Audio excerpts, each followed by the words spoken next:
tesis dari makhluk hidup. Jadi bioetanol ini sendiri sudah digunakan sejak zaman prasejarah sebagai bahan atau minuman beralkohol yang membuat pusing atau memabukkan lah ya.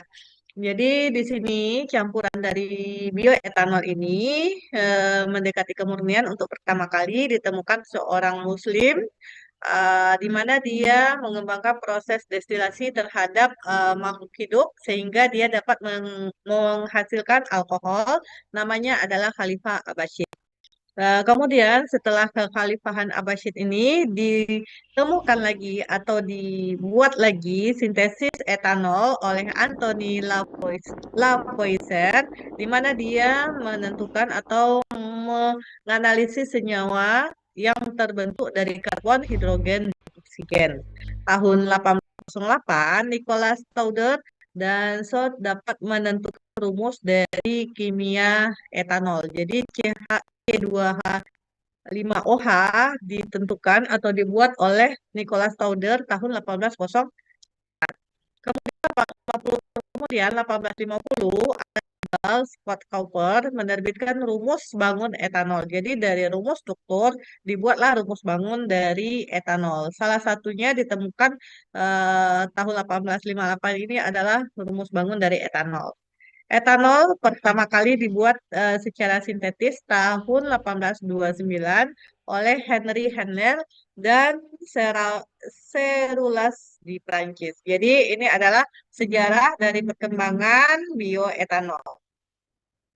Kemudian beberapa tahun kemudian, tahun 1982, Michael Faraday membuat etanol dengan melakukan hidrasi katalis dengan menggunakan katalis asam pada etilen. Kemudian diproduksilah etanol pada saat ini. Jadi etanol pada saat ini tersebut adalah hasil sintesis dari etilen. Pada tahun 1840, etanol menjadi bahan bakar lampu di Amerika Serikat. Ya, kemudian bisa dibuat sebagai bahan bakar dari mobil juga menggunakan etanol. Itu pada tahun 1840. Kemudian tahun 1920 ditemukanlah bahan bakar selanjutnya tidak dari bahan bakar etanol tapi dari bahan bakar petroleum yang harganya lebih murah dari etanol. Jadi sehingga pada saat ini etanol makin lama makin mundur dari bahan bakar dan mendapatkan kurang mendapatkan perhatian lama-lama etanol tersebut. Sehingga pada akhir ini harga minyak bumi atau bahan bakar yang berasal dari minyak bumi itu lebih meningkat daripada bioetanol. Sehingga bioetanol ini um, mulai dapat perhatian pada akhir-akhir ini. Salah satunya digunakan untuk bahan bakar, misalnya untuk spiritus, untuk bahan bakar laboratorium, itu digunakan bioetanol pada saat ini. Etanol disebut juga etil alkohol atau bisa kita kenal dengan alkohol saja. Jadi etanol ini disebabkan karena memang digunakan sebagai bahan dasar pada minuman beralkohol. Tapi etanol ini memiliki bukan metanol, dia termasuk kelompok alkohol tapi memiliki eh, le- atom karbon C-nya 2 dan tingkat toksisitasnya lebih rendah daripada metanol. Apalagi bioetanol. Bioetanol ini memiliki tingkat toksik yang lebih rendah lagi daripada etanol itu sendiri. Ini rumus etanol.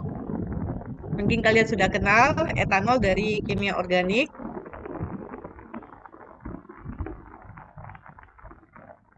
Produksi etanol atau bioetanol pada bahan baku tanaman mengandung pati. Jadi etanol ini atau bioetanol ini pada umumnya disintesis atau dibuat dari bahan bahan makhluk hidup atau tanaman yang mengandung karbohidrat. Salah satunya adalah pati. Jadi karbohidrat yang mengandung pati atau amilum atau selulosa juga dapat dijadikan bioetanol, di mana nanti dia dikonversi dari karbohidrat menjadi glukosa yang larut dalam air. Konversi bahan baku tanaman yang mengandung pati atau karbohidrat ini kemudian menjadi bioetanol bisa dilihat pada tabel ini berapa apa saja bahan-bahan baku atau tanaman yang dapat digunakan sebagai bioetanol. Misalnya ubi kayu bisa digunakan sebagai bioetanol, baik ubi kayunya itu dalam bentuk limbah kulitnya ataupun dalam bentuk ubi kayunya sendiri bisa dijadikan bioetanol atau alkohol. Ubi jalar juga bisa, jagung juga bisa, sagu juga bisa. Kemudian tetes atau nanti bisa dibilang kayak nasi apa nasi basi atau air dari nasi itu atau air dari beras itu juga bisa dijadikan sebagai bioetanol. Kemudian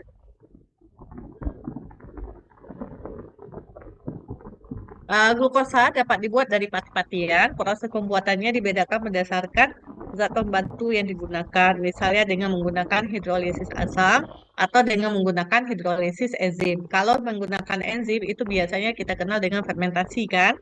Kemudian berdasarkan kedua jenis hidrolisis tersebut, saat ini lebih banyak menggunakan hidrolisis enzim ya daripada menggunakan hidrolisis asam, apalagi dengan asam sulfat. Jadi pada proses hidrolisis enzim, jadi dia menggunakan misalnya jenis makhluk hidup seperti ragi. Ya, biasanya orang menggunakan proses hidrolisis enzim ini dalam pembuatan bioetanol dengan menggunakan ragi. Nah, ini reaksi yang terjadi pada bioetanol, di mana nanti enzim dari pati akan menghidrolisis dengan menggunakan enzim atau tagi akan menghasilkan C2H5OH dan ditambah dengan 2CO2.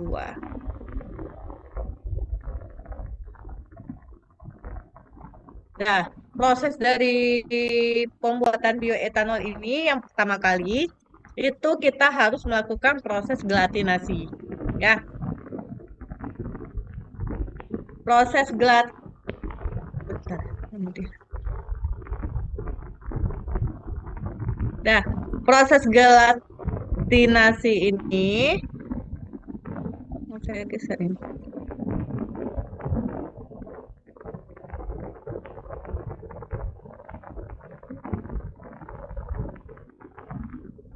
Nah, proses gelatinasi adalah proses di mana bahan bakunya tersebut dijadikan bubur terlebih dahulu. Jadi kalian blender kah, kalian haluskan lah, itu proses dari gelatinasi. Kemudian dicampurkan dengan air hingga menjadi bubur. Jadi misalnya kalau mau dihaluskan seperti kulit ubi kayu, kalian bersihkan terlebih dahulu. Setelah kalian bersihkan, kalian keringkan. Setelah keringkan, kalian haluskan. Setelah dihaluskan nanti dicampurkan dengan air menghasilkan gelatin dia kan kayak kayak bubur dia. Setelah itu baru dilakukan proses fermentasi menggunakan ragi. Misalnya kita bisa apa kan mengatur variasi waktu fermentasi kah, mengatur berat raginya kah, mengatur proses udaranya atau apapun nanti kita bisa atur sesuai dengan keinginan kita kan. Semakin lama waktu fermentasi, semakin banyak alkohol yang terbentuk. Kemudian setelah terbentuk fermentasi, itu akan menghasilkan alkohol atau bioetanolnya. Bioetanol yang dihasilkan itu belum murni, atau bisa kita kenal crude dari bioetanol. Crude dari bioetanol itulah nanti akan kita destilasi lagi. Kita destilasi sehingga kita akan menghasilkan bioetanol yang lebih murni, tanpa ada variasi-variasi yang ada di dalamnya. Ini tahapan dari proses produksi bioetanol. Jadi kalian bisa membuat sendiri bioetanol secara konvensional di dalam uh, artik apa di nanti ada tugasnya di dalam tugas kalian akan ada proses produksi bioetanol. Akan saya beri mini praktikum tentang proses produksi bioetanol dari beberapa sampel yang akan dilakukan. Nih kalau secara industri proses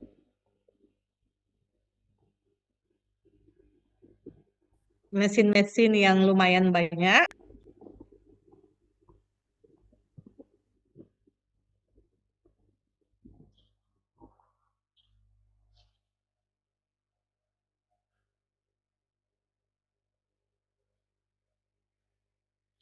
bioetanol sebagai bahan bakar kendaraan, sebagai bahan dasar minuman beralkohol, kemudian sebagai bahan bakar untuk roket atau senyawa-senyawa organik yang ada di laboratorium sebagai antiseptik, sebagai beberapa bahan yang antidot untuk beberapa yang bisa yang digunakan sebagai bahan racun, pencampuran parfum dan lain-lain itu bisa digunakan untuk bioetanol atau pemanfaatan bioetanol itu sendiri.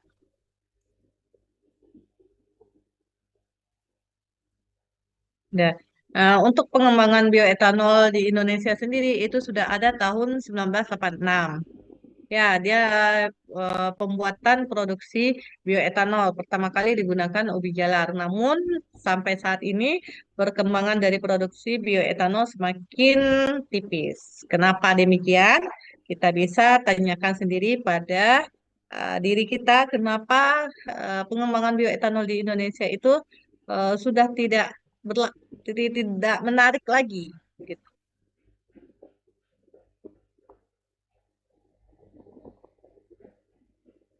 Ini PT-PT penghasil produksi bioetanol yang saat ini sudah mengalami kebangkrutan. Kemudian pemerintah telah melakukan antisipasi atas produksi bahan bakar ini yang makin menurun pada instruksi Presiden nomor 1 tahun 2006, dia akan menyediakan bahan bakar alternatif sebagai pengganti etanol atau dikenal dengan biofuel. Kenapa bioetanol itu berkurang peminatnya di Indonesia atau makin lama bioetanol itu semakin menurun tingkat produksinya karena yang pertama rencana pengembangan lahan untuk tanaman penghasil bahan baku bioetanol tersendiri tidak terencana dengan baik. Ya, jadi sektor-sektor pengembangan bioetanol itu tidak tersusun dengan baik rencana-rencananya. Bagaimana rencana ke depannya, bagaimana proses perlahannya, bagaimana proses bahan baku bioetanol itu sendiri tidak terencana dengan baik. Makanya saat ini proses apa, pengembangan lahan dari bahan baku bioetanol itu tidak mencukupi di Indonesia. Kemudian rencana pemerintah dalam pengembangan energi dan instrumen kebijakan yang perlu dilakukan dalam bioetanol belum terkait secara langsung dan pemerintah juga tidak fokus terhadap pengembangan bioetanol sendiri. Jadi orang-orang untuk melakukan investasi terhadap proses produksi bioetanol itu kurang karena ketidakpastian dari eh, bioetanol itu apakah dikembangkan atau tidak. Kemudian di sini juga tidak hasil yang diberikan dari pengembangan bioetanolnya sendiri tidak maksimal sehingga saran-saran untuk memproduksi atau orang-orang di sekitar dari pemerintahan tidak mendengarkan saran-saran yang masuk gimana cara memproduksinya, mendistribusikan bioetanol dan lain-lain tidak ditanggapi dengan baik sehingga orang malas untuk melakukan investasi terhadap produksi bioetanol di Indonesia.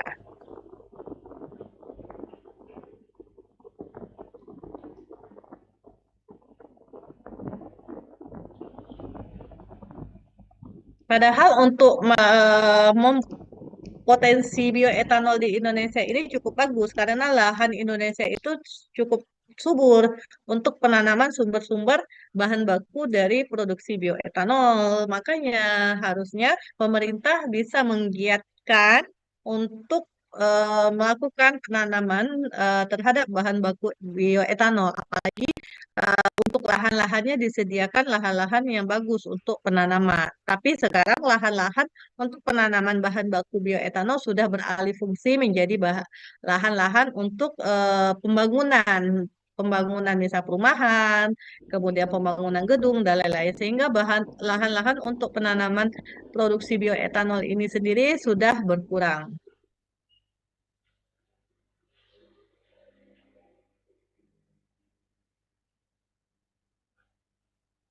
Oke. Ini manfaat secara umum tentang bioetanol, terpenuhinya kebutuhan bahan bakar, mengurangi efek rumah kaca, dapat diversifikasi energi, dan eh, biofuel ini berwawasan terhadap lingkungan. Sedangkan untuk kelemahan penggunaan bioetanol ini sendiri karena dia bioetanol kan alkohol. Ya, alkohol itu kan bersifat korosif atau dapat merusak mesin, dia merusak logam. Jadi eh, makanya orang lebih cenderung ke misalnya biodiesel atau biosolar daripada bioetanol sebagai bahan bakar karena bioetanol ini dapat merusak mesin. Lebih bagus bioetanol ini untuk minuman, untuk antiseptik ataupun untuk bahan-bahan yang tidak ada hubungannya dengan logam. Nih perbandingan bioetanol dengan premium, tapi orang lebih suka menggunakan premium karena itu salah satunya etanol itu lebih merusak logam. Oke, ini salah satu contoh proses bioetanol dari pembuatan kulit pisang. Pertama, bioetanol bahan bakunya dari kulit pisang dilakukan hidrolisis, dilakukan fermentasi menggunakan enzim yaitu ragi dan menggunakan kamir. Oke, ini salah satu contoh produksi bioetanol. Jadi tugas kalian nanti selain tugas biodiesel, eh, minggu depan itu kan presentasi tentang biodiesel. Jadi Asri, Arya, dan Sar harap mempersiapkan lagi bahan untuk presentasi biodieselnya. Eh, Satu lagi minggu depannya lagi baru kita akan mempresentasikan tentang bioetanol. Jadi tugas kalian di rumah kalian bikin mini praktikum atau percobaan sendiri tentang produksi bioetanol. Jadi yang asli itu dari kulit ubi kayu. Asri kumpulinlah kulit ubi kayu, kemudian Kak Asri lakukan proses gelatinasi, kemudian fermentasi menggunakan ragi, dan nanti kalau destilasi kan nggak mungkin. Jadi sampai produksi fermentasi dan menghasilkan crude etanol aja. Kemudian Arya dari kulit pisang juga boleh. Dan nanti Sapar itu dari eh, jagung, ya, dari tongkol jagung. Oke, catat ya Asri ya, tugasnya masing-masing karena Sabar nggak datang. Jadi tolong dicatat nanti dibagikan di grup ya Asri. Tugasnya untuk mini praktikum pembuatan bioetanol. Jadi tugasnya tersebut kalian lakukanlah proses yang pertama membuat video. Dah, kalian videokan tahapan-tahapan kerja kalian. Kalian mengupas kulit ubi kayu atau kalian mengumpulkan ubi kayu dari pasar juga boleh. Kemudian kalian videokan dulu. Setelah itu kalian videokan gimana cara membersihkannya sampai nanti terbentuk bioetanolnya. Jadi kalian bisa mengedit video sendiri sebagus mungkin, sebaik mungkin. Yang ada mukanya juga. Jangan lupa ada aslinya juga ya. Ada aslinya juga. Bentar ya.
Oke, dah.